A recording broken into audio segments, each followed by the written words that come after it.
So I was raised Catholic.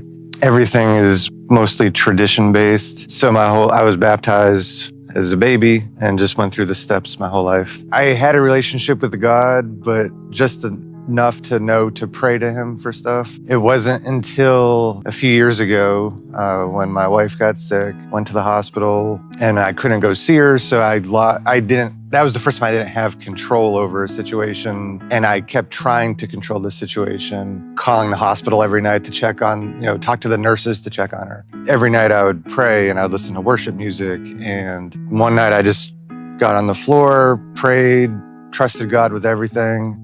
And sure enough, she got better. She came home. But from that point on, I developed the beginning of my relationship with God, reading the Bible, learning about fasting and how to pray for other people, and which led to when my father passed, my relationship I had built with God is what helped me through that. It helped me through the grieving process and not wondering what if or questioning why. I was building my relationship with God based on one event, and that prepared me for the next event. And then that just showed me, what God can do for you and helped me to learn everything that you go through is not only to help strengthen your relationship with God, but it gives you tools that you can show somebody else when they go through a similar thing. But the biggest thing for me is just learning, like wanting to learn more each day and getting closer to God each day. Growing up Catholic, you learn certain things. Part of my learning now is to unlearn the stuff I knew, reading the Bible more, learning what's in the Bible, learning how to live, how to pray, prioritized my life in the sense God's always at the top,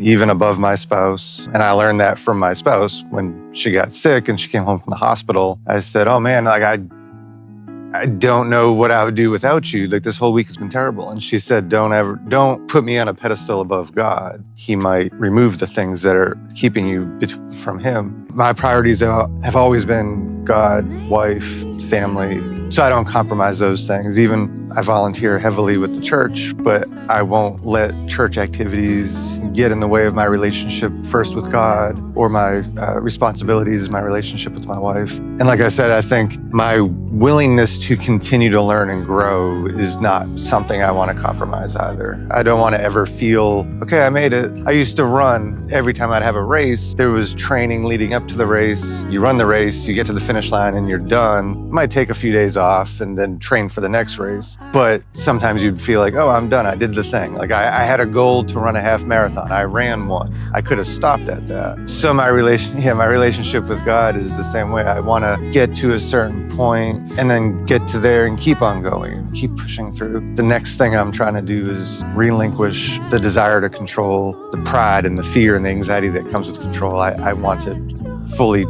just drop it. Yeah. Release it to God, give it to God. And whatever trials and tests come from learning that, I have to be okay with. I almost lost a person, then I did lose a person. But both times, the first time was the almost lose. That was the learning step. Like I didn't know how to react. But when I did lose my dad, one of the things I said in the room that night was, this moment was planned before he was born. Nothing could have happened to avoid this. And I would never have thought that if I wasn't where I was at that time, I would never have thought that.